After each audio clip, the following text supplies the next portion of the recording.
41. What is the priority action for a nurse when a patient with epilepsy has a seizure lasting 3 minutes? Answer: protect the patient and time the seizure duration. Rationale: protecting the patient prevents injury, and timing guides the need for intervention if the seizure exceeds 5 minutes, per Epilepsy Foundation guidelines. 42. What should the nurse do to assess a patient with suspected stroke for cognitive deficits?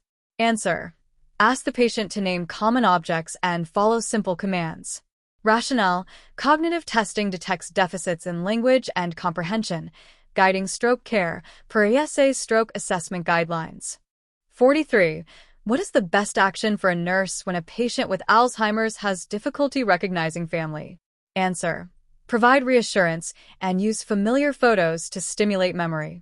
Rationale: reassurance reduces anxiety, and photos may trigger recognition, per Alzheimer's Association care guidelines.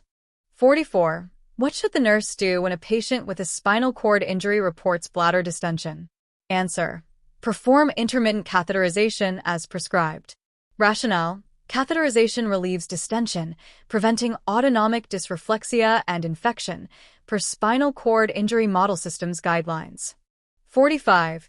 What is the priority action for a nurse when a patient with a brain injury develops bradycardia and hypertension? Answer: notify the provider and prepare for ICP monitoring. Rationale: bradycardia and hypertension, Cushing's triad, indicate severe ICP, requiring urgent intervention, per Brain Trauma Foundation guidelines. 46. What should the nurse do when a patient with multiple sclerosis reports bladder dysfunction? Answer: teach self-catheterization and monitor for urinary tract infections. Rationale: bladder dysfunction is common in MS. Self-catheterization and monitoring prevent complications, per National Multiple Sclerosis Society guidelines. 47. What is the best action for a nurse when a patient with myasthenia gravis has a cholinergic crisis? Answer: stop anticholinesterase medications and notify the provider. Rationale: cholinergic crisis from overdose causes severe weakness. Stopping medications and urgent care prevent respiratory failure, per Myasthenia Gravis Foundation guidelines. 48.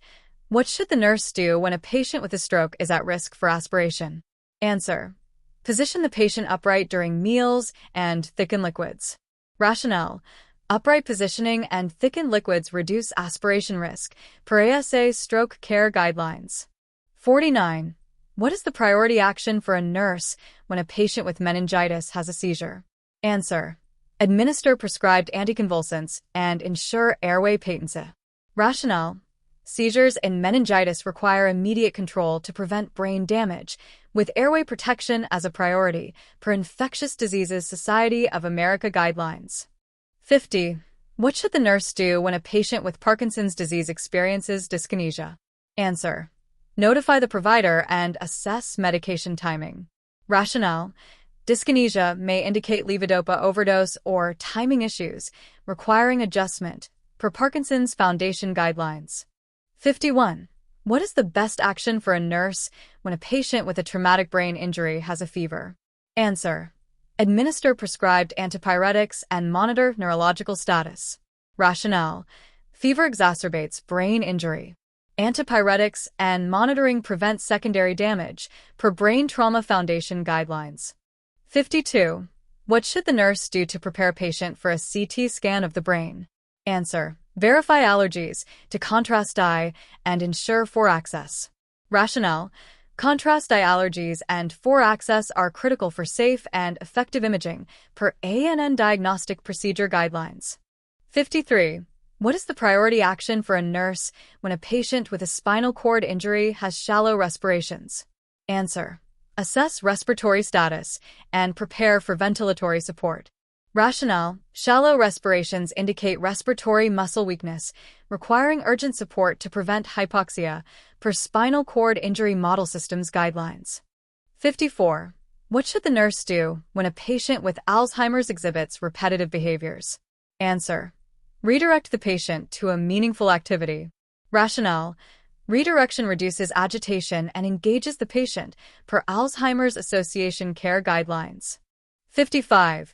What is the best action for a nurse when a patient with a stroke has hemiplegia? Answer: perform range of motion exercises and use supportive devices. Rationale: exercises prevent contractures and devices support mobility, per ASA Stroke Rehabilitation Guidelines. 56. What should the nurse do when a patient with epilepsy reports photosensitivity? Answer: advise wearing sunglasses and avoiding flashing lights. Rationale: photosensitivity triggers seizures. Protective measures reduce risk, per Epilepsy Foundation guidelines. 57. What is the priority action for a nurse when a patient with a brain tumor has nausea and vomiting? Answer: administer prescribed antiemetics and assess for increased ICP. Rationale: nausea may indicate rising ICP, requiring antiemetics and urgent evaluation, per ANN Brain Tumor Guidelines. 58. What should the nurse do when a patient with multiple sclerosis reports vision changes? Answer: notify the provider and assess for optic neuritis. Rationale: vision changes may indicate optic neuritis, a common MS symptom requiring treatment, per National Multiple Sclerosis Society guidelines. 59. What is the best action for a nurse when a patient with myasthenia gravis is scheduled for surgery? Answer: ensure preoperative anticholinesterase medications are given. Rationale: medications maintain muscle strength, preventing respiratory complications, per Myasthenia Gravis Foundation guidelines. 60. What should the nurse do when a patient with a spinal cord injury develops a urinary tract infection? Answer: administer prescribed antibiotics and increase fluid intake. Rationale: antibiotics treat infection and fluids prevent recurrence, per Spinal Cord Injury Model Systems guidelines. 61. What is the priority action for a nurse when a patient with a stroke develops aphasia? Answer: use nonverbal communication tools and refer to a speech therapist. Rationale: aphasia impairs communication. Tools and therapy improve interaction, per ASA Stroke Care Guidelines. 62. What should the nurse do when a patient with Parkinson's disease has difficulty sleeping? Answer: assess for medication side effects and promote a bedtime routine. Rationale: medications like levodopa can disrupt sleep. A routine improves rest, per Parkinson's Foundation guidelines. 63. What is the best action for a nurse when a patient with a traumatic brain injury has agitation? Answer: reduce environmental stimuli and use a calm approach. Rationale: agitation worsens with overstimulation. A calm environment reduces distress, per Brain Trauma Foundation guidelines. 64. What should the nurse do when a patient with epilepsy is prescribed valproic acid? Answer: monitor liver function and check serum levels. Rationale: valproic acid can cause hepatotoxicity. Monitoring ensures safety. Therapeutic range 50 to 100 mcg/ml, per ANN Seizure Management Guidelines. 65. What is the priority action for a nurse when a patient with meningitis develops a rash? Answer: notify the provider and isolate the patient.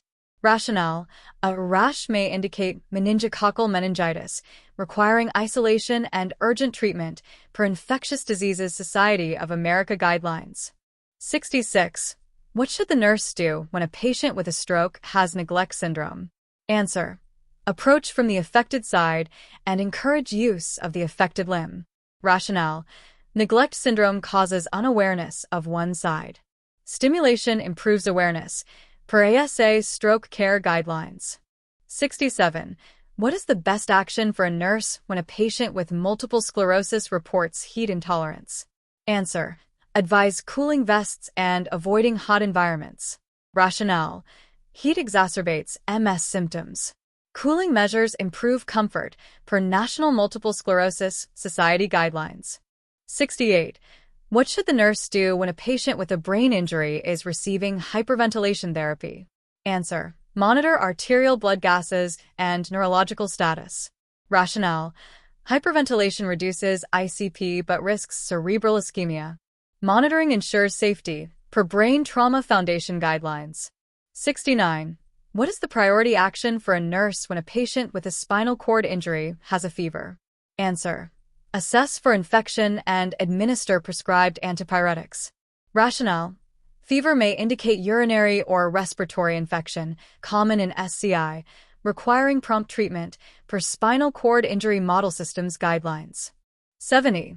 What should the nurse do when a patient with Alzheimer's has difficulty eating?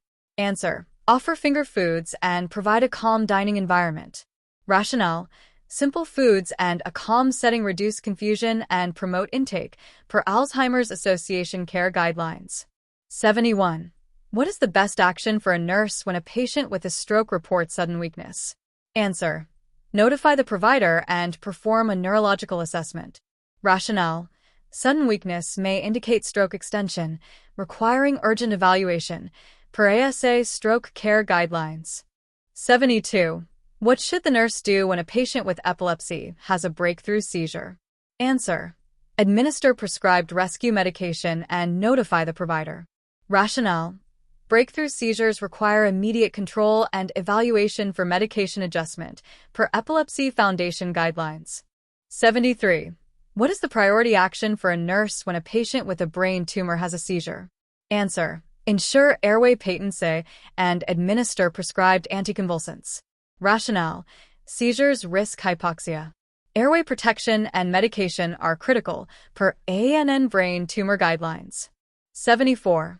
What should the nurse do when a patient with myasthenia gravis reports shortness of breath? Answer: notify the provider and prepare for respiratory support. Rationale: respiratory weakness indicates a myasthenic crisis, requiring urgent intervention, per Myasthenia Gravis Foundation guidelines. 75. What is the best action for a nurse when a patient with Parkinson's disease has a shuffling gait? Answer: teach heel-to-toe walking and refer to physical therapy. Rationale: proper gait training and therapy reduce fall risk, per Parkinson's Foundation guidelines. 76. What should the nurse do when a patient with a spinal cord injury needs bowel management? Answer: implement a scheduled bowel program with suppositories. Rationale: a scheduled program prevents constipation and autonomic dysreflexia, per Spinal Cord Injury Model Systems guidelines. 77. What is the priority action for a nurse when a patient with meningitis has a fever of 103 degrees Fahrenheit? Answer: administer prescribed antipyretics and monitor neurological status. Rationale: high fever worsens neurological outcomes in meningitis, requiring prompt control, per Infectious Diseases Society of America guidelines. 78. What should the nurse do when a patient with a stroke has impaired balance? Answer: provide a walker and refer to physical therapy. Rationale: a walker ensures safety and therapy improves balance, per ASA stroke rehabilitation guidelines. 79. What is the best action for a nurse when a patient with multiple sclerosis reports numbness? Answer: assess the extent of numbness and notify the provider. Rationale: numbness indicates an MS exacerbation, requiring evaluation for treatment, per National Multiple Sclerosis Society guidelines. 80. What should the nurse do when a patient with a traumatic brain injury has a CSF leak? Answer: elevate the head and avoid nasal suctioning. Rationale: head elevation reduces leak pressure, and avoiding suctioning prevents infection, per Brain Trauma Foundation guidelines.